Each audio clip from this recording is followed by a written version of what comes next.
everybody. My name is Reem.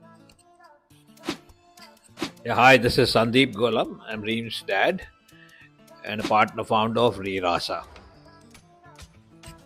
So, how did Rirasa come to be? Um, Dad and I always had this dream that we would sort of run a business together eventually at some point. And what then happened was that the pandemic happened, and we got to spend a lot of time together away from work and figure what that might look like. And given he has so many years of experience in garmenting, and we always wanted to do something, we figured that we start to explore that. But what that came with was him first saying, "You don't know anything about garmenting. How about let me teach you a couple of things?" Yeah, so that small baby became a big baby and then back to small baby, back to school. And she, of course, had a lot of sense in terms of what to wear, how to carry yourself. But then making garments is another cup of tea altogether. She's been a good learner so far, and she does give me trouble in terms of telling me how my 30 years of experience does not count when it comes to actually making women's garments, because she actually is a consumer herself and understands that relates to the needs of you beautiful ladies out there in far more better manner than this old man would. So putting it back to her.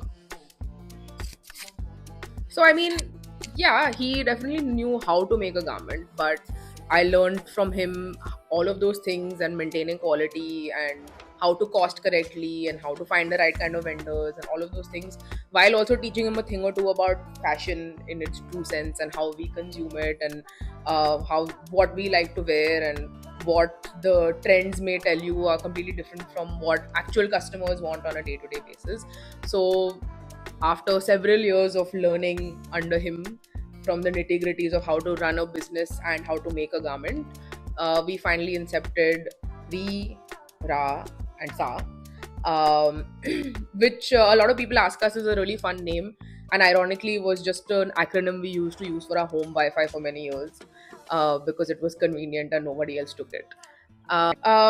So I mean, when we were incepting Rirasa, we went through a whole bunch of what it should be. We both love animals, so at first we were just like, should we do something for in the animal world? Should we do animal products? Should we do stuffed toys? Should we do things for kids? Should we do for men? Should we do for, and all of that sort of culminated into, why am I doing something I don't understand? Whereas I am the consumer, so I'm gonna make clothes for people like me, who just want comfy clothes. And a general trend that we were sort of understanding in the market was, people wanted good quality, comfortable, everyday clothing that was, if it was available, was too expensive because it was priced premium, or will at an affordable price was not that great of quality. So we knew that we had to find a middle ground somewhere to make a good product that everyone could wear. And even today we get feedback from our customers and friend well-wishers who are just like, your product is priced too low. And I'm like, no, this is our sweet spot. We wanted it to be something that everybody could wear, and by everybody I do mean everybody, but we're also trying to build a community of people who feel the need and understand the dearth of a product like this in the market. So there was a lot of push and pull, and he'll tell you more about how I let him touch any of our product designs ever. Sorry, Dad. Yeah, from me trying to teach her, it came back to she trying to teach me, or actually teaching me, and I picked up very important nuances of what I would feel is right, but I stood corrected, and I still stand corrected on many cases. She did say about driving home comfortable, comfy, and for everybody. But everybody is something that one would rather make on a large scale basis and all that.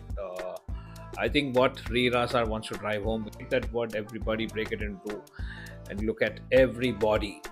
So it's like a size inclusive story that we want to do, because again it's coming from her personal experiences of not finding what she wants in every store that she would want to. Am I right? Yeah, everybody was important because I feel like people always struggle with labels and like not being able to find the clothes that fit right, or like if you're an M in one store, you're an L in the other, and S in the other.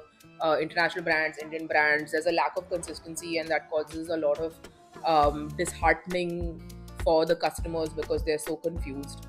And we just wanted to be a brand that was consistent in quality, consistent in sizing, consistent in effort, and explain that it's not the label that matters. Your size, the number on the label is irrelevant. How you wear it, what you wear, and how you carry it is what's most important.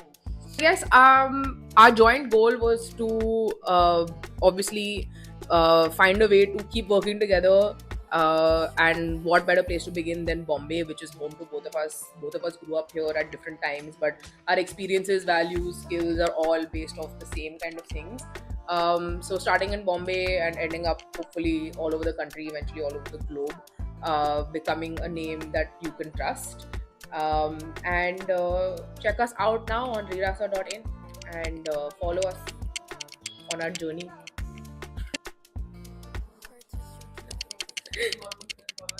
Yeah, I was just like, follow us now on Rirasa.in.